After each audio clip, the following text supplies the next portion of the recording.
आज एक नया शगुफा आया शहर में, वन नेशन वन इलेक्शन। अच्छा भाई, क्या है ये कुछ नहीं है, ये इस देश के संघीय ढांचे पर एक जबरदस्त प्रहार है। लेकिन ये असल में एक शगुफा है, क्योंकि नरेंद्र मोदी जी भी जानते हैं कि इसको पारित कराने के लिए उनको लोकसभा में 362 वोट चाहिए। उनकी एनडीए के पास 293 है, राज्यसभा में भी ये पारित नहीं हो पाएगा, वो जानते हैं। लेकिन ये शगुफे इसलिए रह रहकर छोड़े जाते हैं जिससे कि इस देश में चर्चा बनी रहे बेकार के मुद्दों पर, असल मुद्दों से ध्यान हटाया जाए। इस बात से ध्यान हटाया जाए कि नरेंद्र मोदी और बीजेपी बुरी तरह से हरियाणा और जम्मू कश्मीर, झारखंड और महाराष्ट्र हारने वाले हैं। वन नेशन वन इलेक्शन की बात करेंगे, अरे एक साथ महाराष्ट्र, झारखंड, हरियाणा और जम्मू कश्मीर तो करा नहीं पाए, बड़ी बड़ी बातें करने चलते हैं। लेकिन दो तीन चीजें हैं जो बहुत दिक्कत तलब है इस रिपोर्ट में। करीब 18,626 पन्ने की ये रिपोर्ट है। मुझे तो पहली आपत्ति खैर यही है कि इस रिपोर्ट के जो जनक हैं वो एक पूर्व राष्ट्रपति हैं, और ऐसा नहीं करना चाहिए था। पूर्व राष्ट्रपति को इस तरह का चुनावी काम, पॉलिटिकल काम ऐसी इसको नहीं हेड करना चाहिए था। मुझे तो यह भी आपत्ति है कि उस कमेटी में खरगे जी को नहीं रखा गया, जबकि वो नेता प्रतिपक्ष है राज्यसभा में। गुलाम नबी आजाद को रखा गया जो राज्यसभा के मेंबर ही नहीं है। उसमें साल्वे जी हैं जो मोइन कुरैशी के साथ पार्टी करते हैं। खैर, उससे हट जाइए तो उस रिपोर्ट की ही चर्चा कर लेते हैं। यह report one nation one election तो सबसे पहले तो है ही नहीं, क्योंकि यह कहती है कि एमएलए एमपी का चुनाव एक साथ होगा, मतलब 5,000 लोगों का, और पंचायती राज 100 दिन बाद होगा। तो ये वन नेशन वन इलेक्शन कैसे हुआ? 5,000 लोगों का चुनाव एक साथ होगा, फिर पोलिंग स्टेशन बनेंगे, फिर पोलिंग पार्टी बनेगी, फिर बंदोबस्त होगा, फिर सिक्योरिटी फोर्सेस आएंगे, करीब 1.5 करोड़ लोग फिर से लगेंगे इस पूरी प्रक्रिया में, क्योंकि 30 लाख जो निर्वाचित होते हैं हमारे पंचायती राज के लोग, वो तो वन नेशन वन इलेक्शन में आई नहीं, पहली चीज।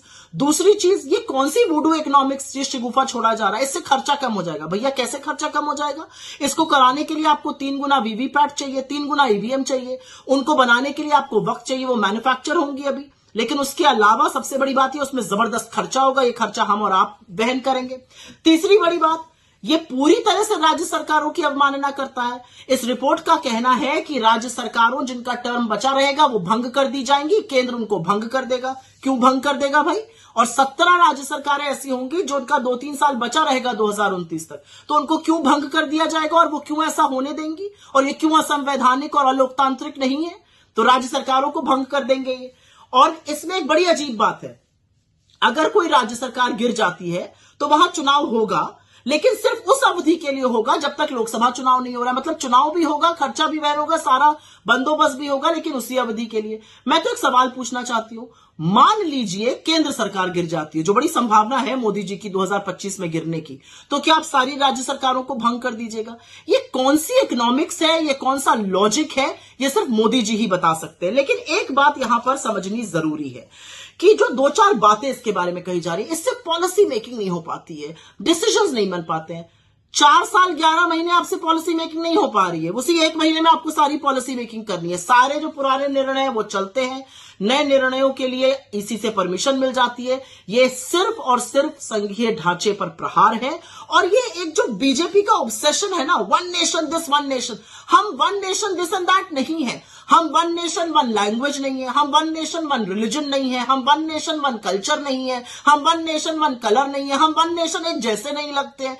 हमारी विविधता ही हमारी सबसे बड़ी पहचान है। Our diversity is our biggest strength. This whole attempt by the BJP to somehow paint us in one color, one this, one that, this is just an obsession. क्योंकि उनको भी पता है कि ये झुंझुना है, उनको भी पता है कि ये पारित नहीं होगा, उनको भी पता है ये संविधान के जो संघीय ढांचा है उस पर प्रहार है, और इसके लिए कोई तैयार नहीं होगा। खुद बीजेपी के लोग इसके लिए बगावत करेंगे। देखते जाइए आप आगे आगे।